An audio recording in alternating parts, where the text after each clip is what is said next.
Telangana B Ed అభ్యర్థుల సంఘం రాష్ట్ర అధ్యక్షుడిని.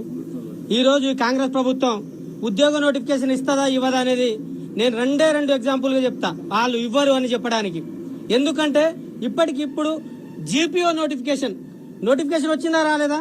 10,954తో జీపీఓ నోటిఫికేషన్ వస్తే దాంట్లో 5,000 పై చిలుకు ఇలా విఆర్ఓలతో భర్తీ చేసిర్రు. మరి మిగతా నోటిఫికేషన్ అయినా మా నిరుద్యోగులతో భర్తీ చేయడానికి ప్రభుత్వానికి వచ్చిన అడ్డంకులేంటి? మా నిరుద్యోగుల పైన ప్రేమ ఉంటే మరి వచ్చిన నోటిఫికేషన్ లో వాళ్ళకి ఇచ్చింది సగం, మరి వాళ్ళకి ఇచ్చినప్పుడు రాని ప్రాబ్లం మా నిరుద్యోగులతో భర్తీ చేయడానికి ప్రభుత్వానికి వచ్చిన అడ్డంకులేంది ఫస్ట్.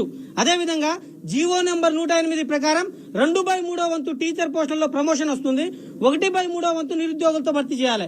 మరి ఇప్పటికిప్పుడు 2 సార్లు ప్రమోషన్ ఇచ్చారు టీచర్లకు, 1/3 వంతులు మాతో భర్తీ చేయాల్సిన ప్రాబ్లం ఏమొచ్చింది ఇలా డిఎస్సి నోటిఫికేషన్ ఇవ్వడానికి? ఈ ప్రభుత్వాన్ని ప్రశ్నిస్తా ఉన్నాం. అసెంబ్లీ సాక్షిగా నిండు అసెంబ్లీ సాక్షిగా బట్టి విక్రమార్క గారు ఏమన్నారంటే అప్పుడు అన్ని ఎగ్జామ్స్ ఒకటేసారి పెడుతున్నారు, కొంచెం డిఎస్సి పోస్ట్ పోన్ పెట్టమని చెప్పేసి మేము బట్టి విక్రమార్క గారికి మేము ధర్నాలు చేసి నిరాహార దీక్షలు చేస్తే ఆ రోజు అసెంబ్లీ సాక్షిగా బట్టి విక్రమార్క గారు ఏమన్నారండి, మేము 5,000తో ఇప్పటికిప్పుడు ఇవ్వడానికి సిద్ధంగా ఉన్నాం, ఇది అయిపోయిన నెలకే మేము నోటిఫికేషన్ ఇస్తామన్నారు. మరి ఆ డిఎస్సి నోటిఫికేషన్ ఏది? ఇప్పుడేమో డిఎస్సి నోటిఫికేషన్ లేదు. మేము ఆ జీవో నెంబర్ 108 తొలగించండి.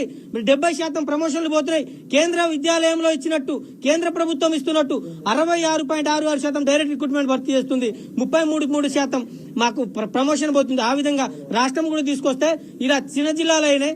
దాంట్లో మాకు బీఈడీకి సంబంధించిన స్కూల్ అసిస్టెంట్ పోస్టులు అన్ని జిల్లాల్లో వస్తాయి, మాకు న్యాయం జరుగుతుందని చెప్పేసి ఎప్పటి నుంచో మేము అన్ని సీతక్కని కలిసినాం, పిసిసి అధ్యక్షుని కలిసినాం, బట్టి విక్రమార్క కలిసినాం, అందరినీ కలిసినాం. కానీ ఎప్పుడు మాకు న్యాయం జరగలేదు. పైపోగా ఆ జీవోలను ఎప్పుడో పక్కకు మురుగున పడేసి మాకు డిఎస్సి అని చెప్పేసి చెప్పారు, కానీ అది డిఎస్సి కాదు, అది దగా డిఎస్సి అని చెప్పేసి మేము చెప్తా ఉన్నాం. ఈ ప్రభుత్వం ఈ 2 లక్షల ఉద్యోగ నోటిఫికేషన్ ఇవ్వకపోతే బరాబర్గా వచ్చే ఎన్నికల నుంచి మీ భర్తం పడతామని చెప్పేసి ఈ రేవంత్ రెడ్డి ప్రభుత్వానికి మేము హెచ్చరిస్తా ఉన్నాం. Thank you.